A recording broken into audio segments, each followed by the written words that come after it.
Hey guys, so if you're watching this video, I'm going to assume that you have either started studying for the California bar exam or are about to start studying for the California bar exam. Maybe you're just on the fence about it right now, since it is a very big test and a big commitment.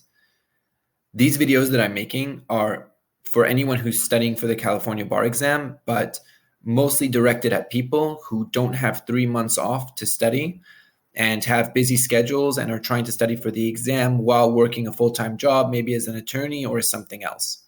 My name's Michael. I'm 36 years old. I passed the California bar exam on my second try. Both times when I was studying, I was a full-time corporate attorney working 10 to 12-hour days. So you can imagine that my study schedule was very different from what most people have, the 3 months that they take off before taking the bar. For the first time when I studied, I took off 3 weeks before the California bar exam to study full time. As I mentioned, the first time I had failed. The second time, I only took 3.5 days off, and yet I passed.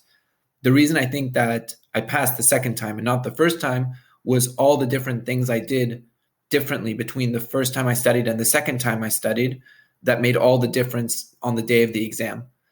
When I passed the exam, I actually made an ebook, which you can find attached to the bottom of this video, in which I list all the courses that I took.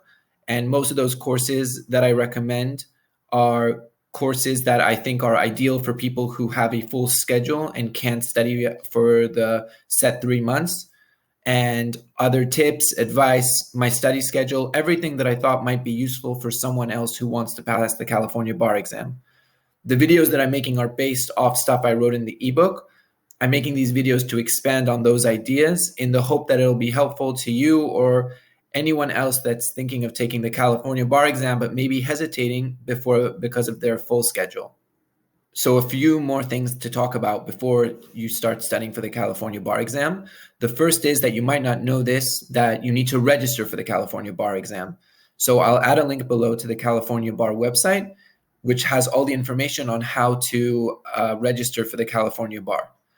The second thing that I wanted to talk about is your level of English. Maybe you're watching this and English isn't your first language, or maybe you do not have very good English. In such a case, I would tell you to think long and hard whether you want to commit to taking the California bar exam, because of course it requires very good English.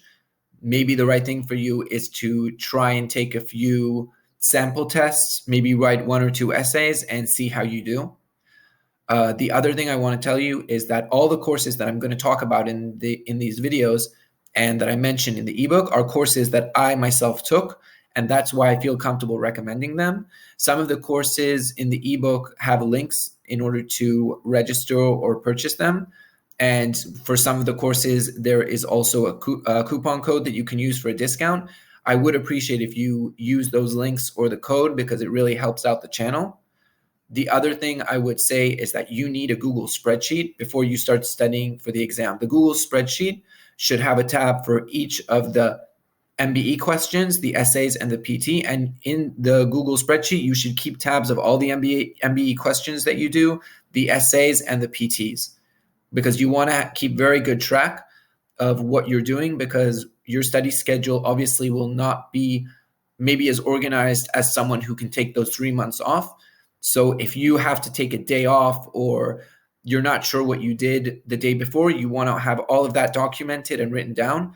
The Google spreadsheet also comes very much in handy a month or so before the exam, because you want to use it also in order to keep track of how many MBE questions you've done in which topic and what percentage of those MBE questions you actually passed.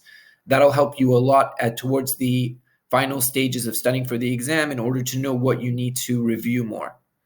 So as I mentioned, I'll be making more videos like this in the near future.